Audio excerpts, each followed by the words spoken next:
going on, everybody? Welcome to After Prison Show, and today I want to talk a little bit further about the video from yesterday, what Dave got up here and talked with all of you about.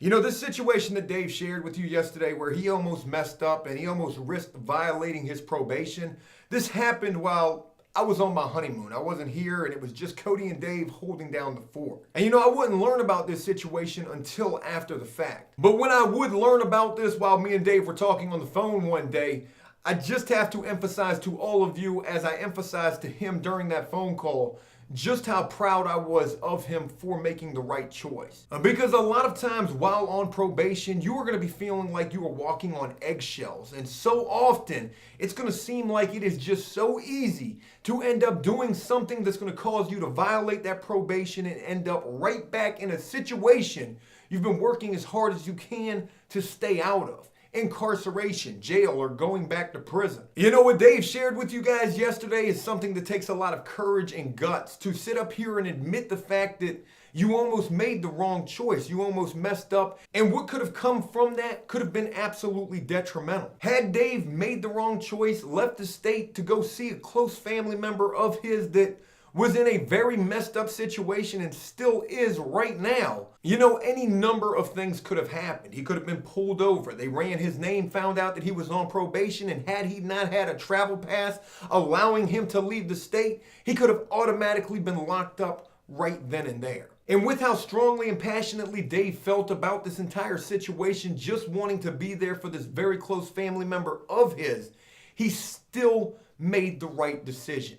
You know, sometimes making the right decision can be the hardest damn thing to do, no matter what it is. Whether it deals with addiction and you just getting those little thoughts in your head that I can go use this one last time or one more time. It's been a long time since I've last used. I've been clean for a while. What's one time gonna hurt anything? I cannot emphasize enough that sometimes the right decision will be the hardest decision that you ever have to make. And I can't even put it into words just how proud of Dave I am for not only making the right decision, but also doing so completely by himself, without me being here, without Cody, without anyone. He came to this realization on his own that he needed and had to do the right thing. And I also want to thank all of you who were so supportive after yesterday's video. I can't even express just how amazing it was seeing all of the likes on that video, seeing all of the comments, with everybody just offering their support for Dave and letting him know that, you know, he's not alone in this fight,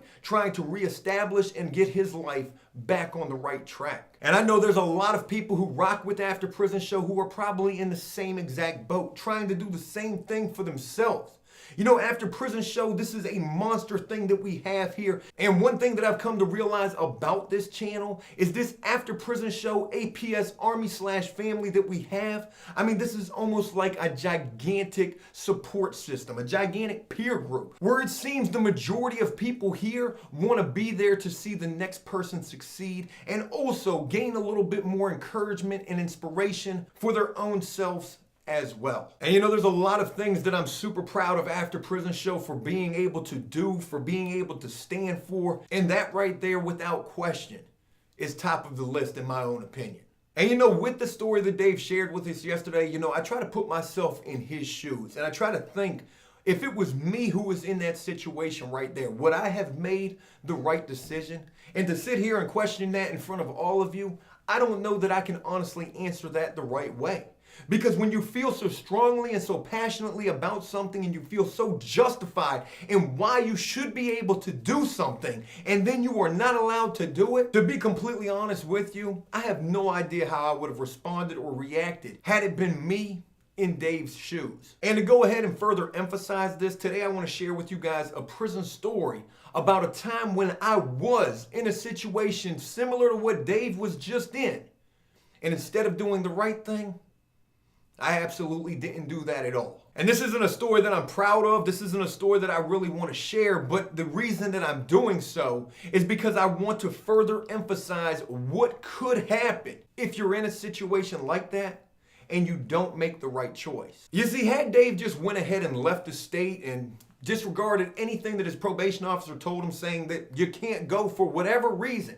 Had Dave done that and gotten in trouble outside of the state, whether it just been getting pulled over and having his name ran and not having that travel pass piece of paper, what he could have been violated for is something that's known as absconding, which means that your probation officer doesn't know where you are. And that is something that is absolutely imperative while serving time on probation or parole. Your probation officer has to know where you're living at, what you're doing, maybe not every single minute of every day. But your PO is most certainly going to want to know where you're living at and also where you're working. And when those are things that they don't know, you could definitely find yourself in a situation where you're getting a violation, which they refer to as a technical violation, meaning that you violated the terms and conditions of probation. And the most important, the biggest term and condition on probation is that PO knowing your whereabouts. And when they don't, again, that's known as absconding. Absconding is probably the worst technical violation one can catch. In fact, that's what I've been told. I don't know how true that really is, but I most certainly know a thing or two about what it's like to be absconding while on probation and just how bad things can get when you do decide to do just that. You know, I'm trying to remember exactly what year this story takes place in. I think it was somewhere around like 2005 or 2006. It was somewhere right around then. And back then I was a lot younger and I was a lot more wild and out of control. Had zero responsibility about myself at all. And probation, I don't even know why they were placing me on probation, because I most certainly had absolutely no do-right in me whatsoever. But it was during this time when I was knee-deep in the midst of being in and out of jail. It was like a revolving door in my life. This was before the first time that I ever went to prison. I think the first time I went to prison was sometime around like 2007, and I got out in 2008. Actually, that is exactly when that happened. But back in 2005 or 2006, when the story takes place again, I just was not doing right at all. And I was also pretty knee-deep in addiction as well, running around with all the people that I definitely had no business even associating with, because they most certainly weren't any good for me. And to be completely honest with you, I probably was no good to them either. And it was back during this time when I had this on-again, off-again relationship with this super toxic female that definitely caused me a lot of problems in my life. This is most certainly one of the relationships that I regret most in my life. I probably don't even know if that's the right way to word that. I don't know if I should say regret, because maybe there's a good potential I did learn a thing or two from dealing with this chick. Like, people just like her, I ain't got no business ever associating with. And I'm blessed to be in a position where I am now, where I've just married my soulmate, the woman that I've been searching for my whole life. Most certainly back in 2005, 2006,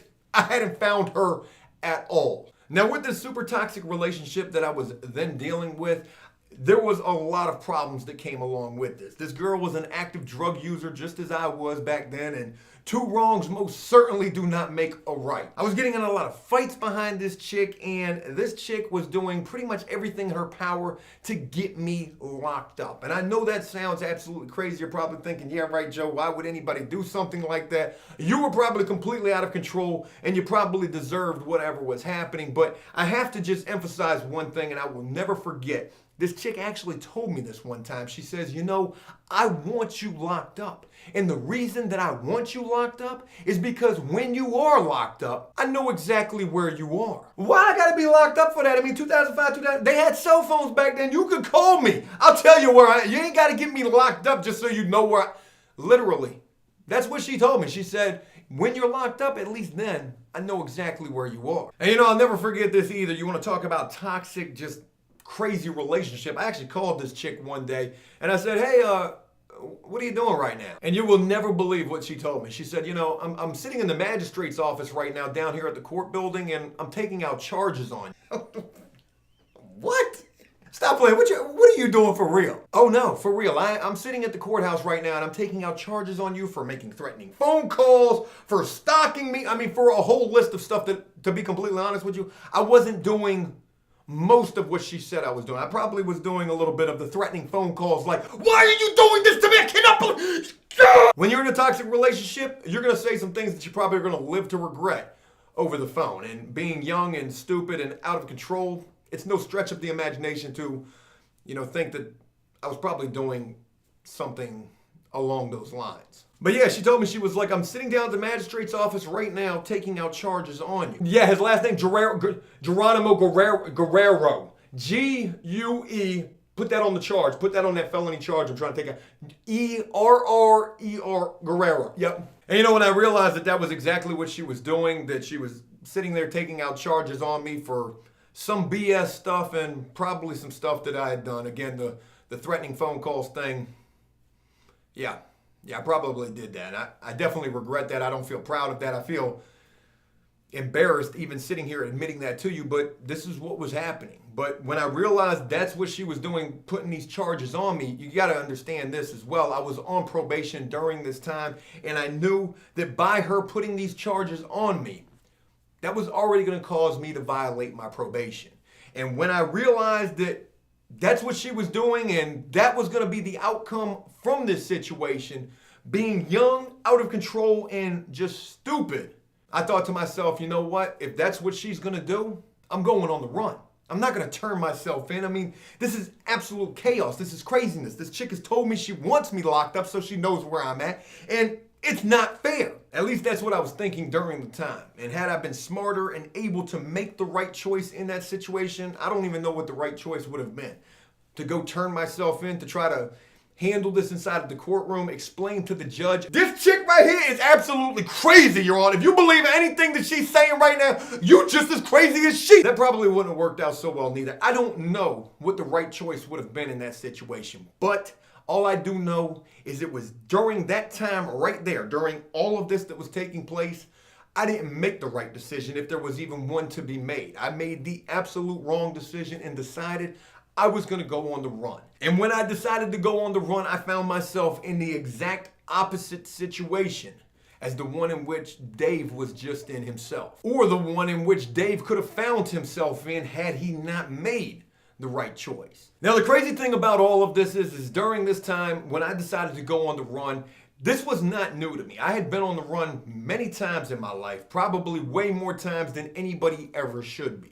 In fact, my mentality back when I was younger was, if I'm going to get in trouble, well, I'm going to make the cops do their job and they're going to have to come find me because I'm not going to make it easy, and I'm going to attempt to do everything I can to stay out here in the free world for as long as I possibly can, no matter if I'm wanted, no matter who's looking for me. This was not a very smart and intelligent way to be thinking about anything, but yet this was the mindset that I had back then. And not only was I running from the police, not only did I have to watch my every move and look over my shoulders 24/7 because I was on the run, not only was I running from the cops, I was also running from this crazy relationship, this toxic person and chick that I had been dealing with for so long, off and on. And you know, the damnedest thing about all of this is it would always end up being this chick who would find me long before the police ever would. And when she would find me, when she would find out where I'm staying at on one friend's couch or on the floor of another friend's apartment, no matter where I was, this chick would always find out where I was staying. It was almost like she had a damn tracking device on me. And when she would find me, she wouldn't be so concerned with getting me locked up right then and there. In fact, she would basically hold this over my head. Hey, I know where you're at. You don't want me to tell the police where you're at, do you? Hey, let's go get a burger from Burger King. And you know, thinking back on all of this, it almost seems like this chick got off on the fact that, you know, she basically held my freedom in her hands. It was almost like I was a little puppeteer. It's just damn crazy. But you know, even with the fact that things would remain relatively okay between me and this chick during the times when I was on the run and when she would know where I was, they wouldn't always remain that way. And there would come times where she would get mad at me for whatever reason. Maybe a new boyfriend came into the picture. Jody just got released from jail and she's ready to go spend time with him. And now I'm in the way and you need to get me locked up so you can have your time with this other dude. Whatever the situation would be, there would certainly come times where this chick would just get tired of me and then try to call the police and get me locked up.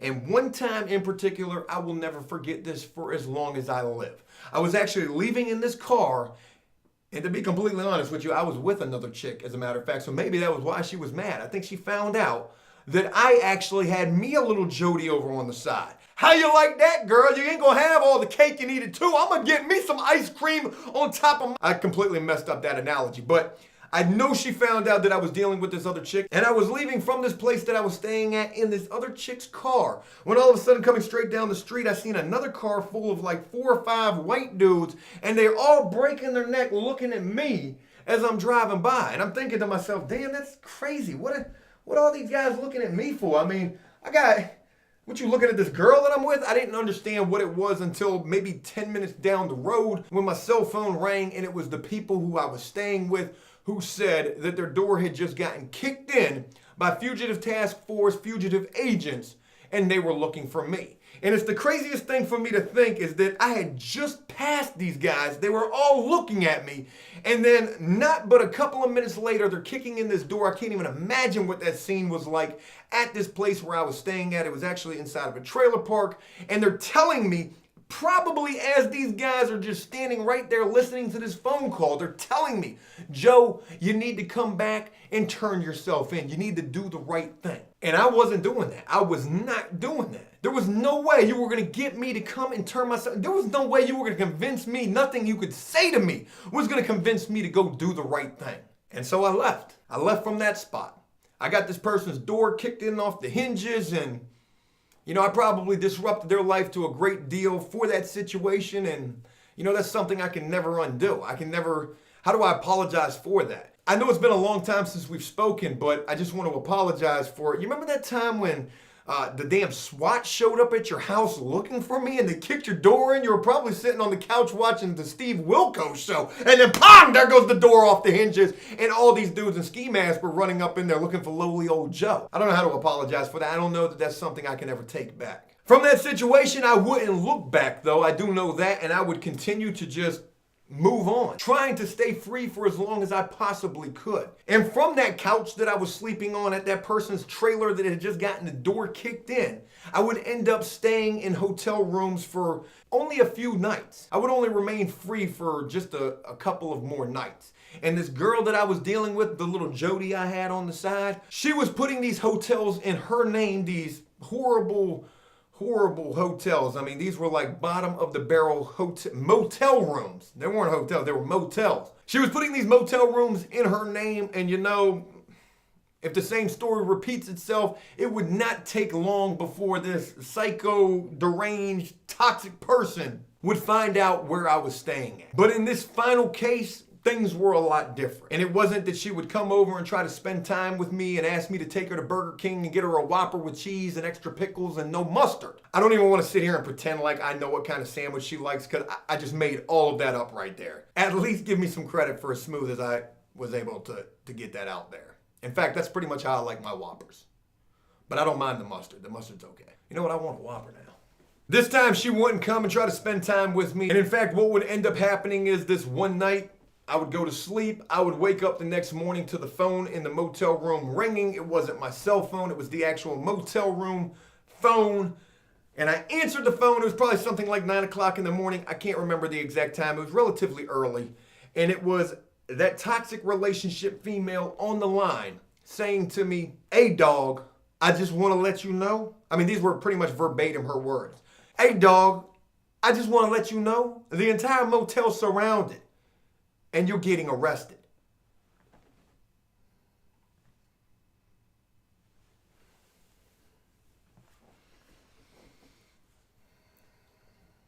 It's a crazy thing to think back to this time when I'm sitting in this motel room on this raggedy bed, and under the door I can see movement and light, because it was daylight out. It was pretty sunny out. I'll never forget. It was a beautiful day.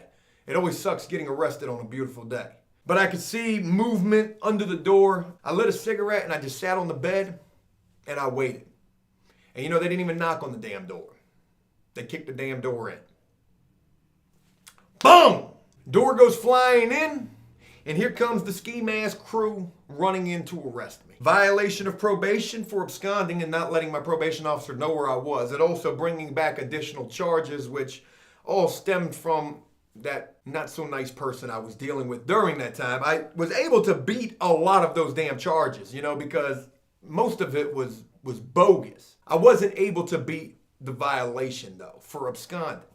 And during this time, I wasn't even willing to accept the responsibility for what I had done. I was still looking for a way out. And as I was sitting in jail and I was thinking, man, this is my third probation violation. Yeah, I had no do-right in me at all. I think I've mentioned that. But as I was sitting in the jail, you know, you've got these inmate lawyers. Everybody thinks they know everything about the courts and programs and prison. And a lot of these guys actually do know quite a bit. It's kind of surprising. A jailhouse lawyer can sometimes give you some pretty insightful information. And it was one of these guys who told me about these programs called the Detention and Diversion Center. And the detention program is like 5.5 or 6 months of boot camp. And then the diversion center is 5.5 or 6 months of work release, where you're working a job and you're making like $8, $9, $10 an hour, and they take a little cut of that for the program, but you get to pocket the rest and keep that and build up a good little amount of money to get released with. Well, it was this program that I was definitely trying to get during the time that I had this third probation violation, because I didn't do the right thing at all. And I will never forget going into this courtroom and standing up and trying to tell the judge about this detention and diversion program, saying to him, I said, you know, I think this could really help me out. You know, Judge, what do you say? Detention and diversion. It could be good for me. And no sooner as I go into my whole spew, I definitely worded this a lot more elegantly. I sort of sounded like a little jailhouse lawyer myself, but no sooner than I began to get like right into this pitch about these programs, my probation officer, who had violated me 3 times thus far, stood up, jumped up, and objected. She's not even a lawyer. How are you objecting? You're a probation officer. Sit down. Objection, Your Honor. Object, Your Honor. This guy has violated probation. This is his 3rd violation. Don't give him any programs. Send him to prison. Get him out of our hair. And that's what they did. They most certainly sent me to prison. This would be the first time that I was ever going to prison, as a matter of fact. Pretty damn crazy. And, you know, as I sit back and I just remember all of this chaos that was in my life at that time, and just relive this story basically with all of you, I try to think what I learned from that situation. What I learned from not doing the right thing, not making the hard choice, which would have been the right choice. And to be completely honest with you, I didn't learn anything. Because I would still continue, even after getting released after that very first time going to prison, I would still continue doing all the wrong things. I would be in prison talking with guys who were out there growing weed and had major scale operations. I met some very, very smart people locked up who were getting major money. And I just kept thinking to myself, I'm going to go home and I'm going to do just that myself. My plans during that first time in prison were like the worst plans that you could have. I wasn't thinking about anything right. You know what I was thinking about? I was thinking about this was going to be the first time in 7 years. And I'm not talking about the 7 years I spent in prison the second time. I'm talking about the time from 18 years old to 25, 26 years old, however old I was when I got released after the first time. This was going to be the first time in 7 years that I wasn't going to be on probation anymore. And the only way that I even completed probation was by violating and serving all of the time that they had sentenced me to serve on probation. So when I got released, I got a job within 4 days of getting released after my first time in prison. And I worked that job for something like, 8 to 10 months. I can't remember exactly. I think it was 8 months. But during that time, halfway into that job, I was right back into the same old stuff. Using, dealing, and all of that would just lead to me serving 7 years in prison the second time. For some people, it takes many times for them to get it right, and some people, they don't get it right at all. I know I've said this before. It definitely sounds familiar, but it's something that I have to emphasize. For me, it took me 32 years. I don't know how many years that is between 18 and 32. It's a lot of years. For some people, it takes them so many times of doing the wrong thing, making the easy choice, which is in a lot of cases going to be the wrong choice to make. It takes them many times doing that over and over again, whether it's because they're hard-headed or, in my case, that's exactly what it was. There's probably a million other reasons for why this could happen as well. But for some people, it takes literally a lot of trials and errors. And me and Dave, we are very similar. We're 1 year apart. Dave's 1 year older than me. And Dave's made just as many mistakes in his life, if not more mistakes, than I've made. And with the fact that he just made the right decision, as minor, minute as that might seem, just looking at it in a two-dimensional type of way. I'm trying to say this really smart, but I don't think it's coming out that way. But just looking at this straight on, it might not seem like that major of a thing, but it is. It really is, because this, in all likelihood, could be the first right, tough choice that he's had to make. And I'm pretty sure this is not the first hard choice or the first right choice that he's made. But you know, one right choice can most certainly lead to a lot more. And you know, when you're making the right choice, the tough decisions, and when you start getting used to making those, it might make it a little bit easier to make those continuing to move forward. Because if you're making the wrong decision and the wrong choice, well then obviously that's going to be a lot easier to make than the right choice ever will be. I just wanted to share all that with you guys, and I do hope that you enjoyed that. Again, major shout out to Dave for what he shared with us yesterday and for also making the right decision. And I really wanted to emphasize just how powerful and how big of a deal that really was. Hey, look, that's it. I hope you guys enjoyed this video, and if you did so, please leave a like and a comment letting me know exactly what you thought about it. As always, until next time, enjoy life, the free world. Never take a moment for granted, and make the most of every day.